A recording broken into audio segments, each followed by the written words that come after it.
প্রয়াত হলেন অভিনেতা শাশ্বত চট্টোপাধ্যায়ের মা অঞ্জলি চট্টোপাধ্যায়।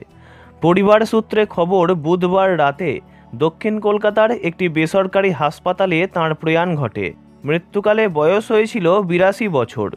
বয়সজনিত কারণে দীর্ঘদিন ধরেই স্বল্পাহারী ছিলেন অঞ্জলি দেবী। সম্প্রতি তাঁর শারীরিক পরিস্থিতির অবনতি হলে তাঁকে হাসপাতালে ভর্তি করানো হয়। শাশ্বত চট্টোপাধ্যায় জানান, ৪ মার্চ মাকে হাসপাতালে ভর্তি করিয়েছিলাম। রক্তচাপ কমে গিয়েছিল, শরীরে সোডিয়াম ও পটাশিয়ামের মাত্রাও বেশ কমে গিয়েছিল। তারপর সব শেষ।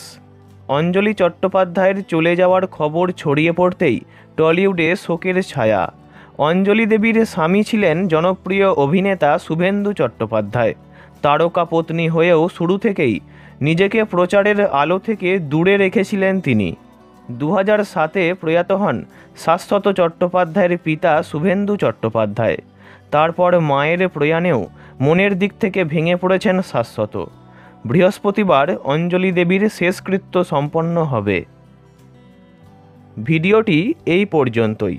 বিনোদন জগতের সব রকম খবরাখবর জানতে চ্যানেলটি অবশ্যই সাবস্ক্রাইব করবেন।